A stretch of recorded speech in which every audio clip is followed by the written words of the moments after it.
s'appelle Emmanuel Macron. Physique plutôt agréable, quadragénaire, propre sur lui, élégant. Le profil d'un genre idéal. D'ailleurs, ce sujet sera tellement genre idéal qu'il va épouser une dame qui pourrait avoir l'âge de sa mère, l'héritière d'une grande maison de chocolaterie picarde. Brigitte Trogneux, elle s'appelle. Mais derrière ce personnage au profil qui paraît angélique, il y a un véritable Dr Jekyll et Mr Hyde.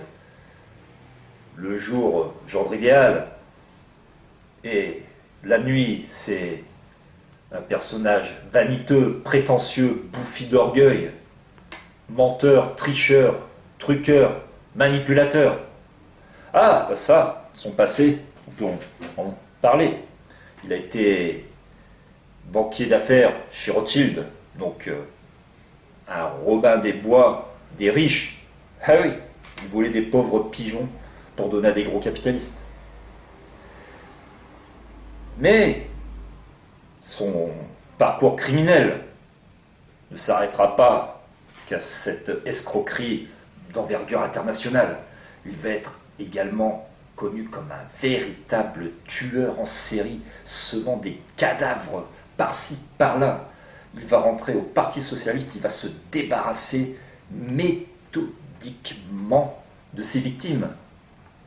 Manuel Valls, François Hollande, Ségolène Royal, Laurent Fabius, Dominique Strauss-Kahn, lui, est hors course, puisqu'il n'est plus dans la politique, il a déjà été poursuivi pour agression sexuelle, bien que blanchi, il est fini.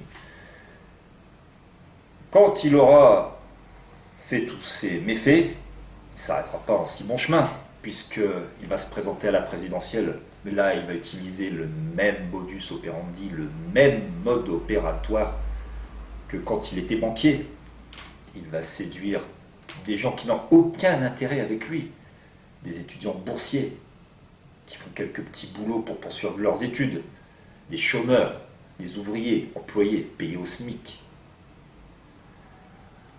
Mais dans ce parcours, sa femme a une grande importance.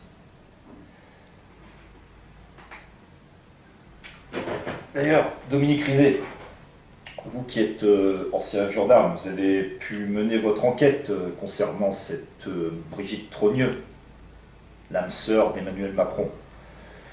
Oui, oui, tout à fait, Christophe. C'est vrai que je suis ancien gendarme, j'ai pu mener ma petite enquête.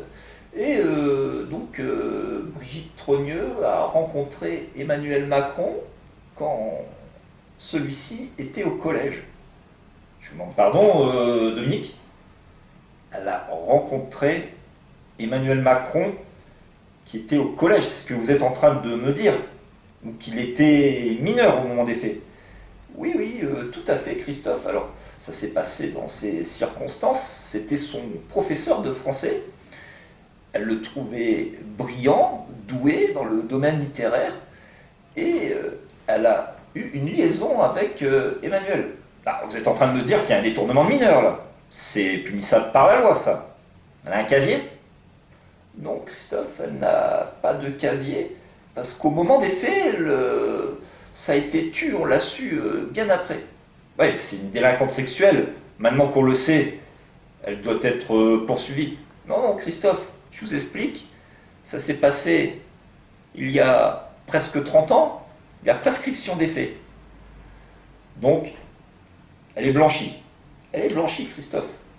D'ailleurs, après, malgré cela, elle a continué à travailler dans l'éducation nationale. Très bien, je vous remercie, Alain Lamar. Pardon, excusez-moi, Dominique Rizet.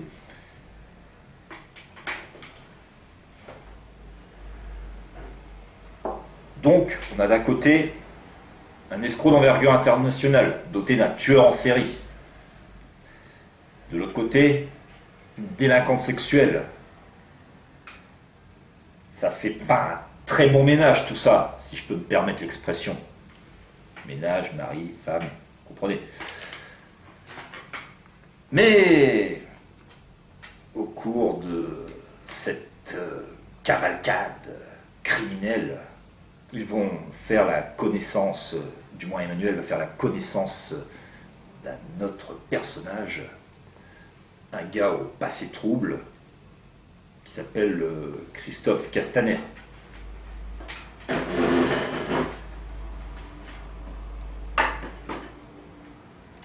Alors Dominique, on en sait un petit peu plus sur ce Christophe Castaner?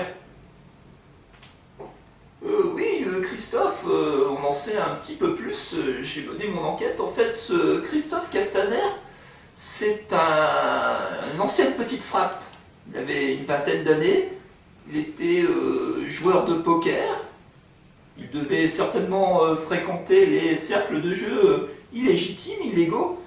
Et c'était le protégé d'un parrain local de la mafia varoise. Ah oui, d'accord. Donc on a la délinquante sexuelle, l'escroc assassin, plus le voyou plutôt spécialiste des jeux dans un cercle plutôt illégal, c'est ça, c'est un petit trio là, très très malsain. Oui, c'est ça, Christophe. Et d'ailleurs, j'ai quelques informations supplémentaires sur ce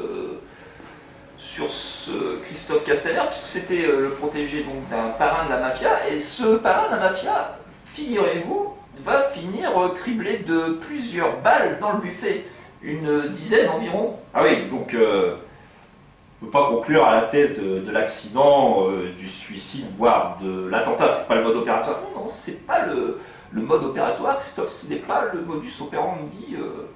C'est bien un assassinat, un règlement de compte, mais il est impliqué dedans, Christophe Castaner. Ça, on ne sait pas, Christophe. C'était son protégé. On ne sait pas, en tout cas, on sait qu'il a survécu, qu'il a fait de la politique après, et que Emmanuel Macron l'a rencontré.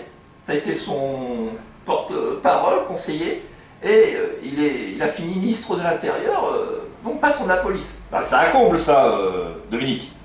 Vous êtes en train de me dire qu'un petit mafieux du sud de la France va devenir chef de la police, c'est ça?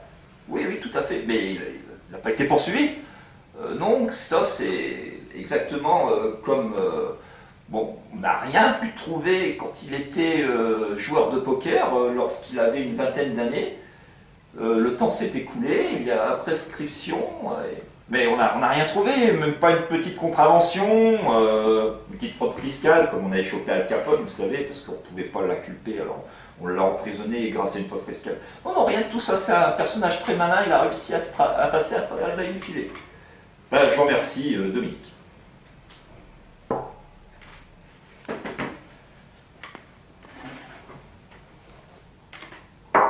Donc, un trio infernal. La menthe religieuse, le petit escroc, tueur en série à ses jours, plus la petite frappe varoise. Tout ceci à la tête de l'État français, au sommet de la structure pyramidale. Ça ne colle pas tout ça. Pourtant, il devrait être poursuivi par la police. On a tous les éléments, rien ne manque. Il devrait partir, courir, loin, s'enfuir. Mais malheureusement, c'est plutôt eux qui vont faire courir les policiers tous les samedis après-midi lors de la manifestation des Gilets jaunes.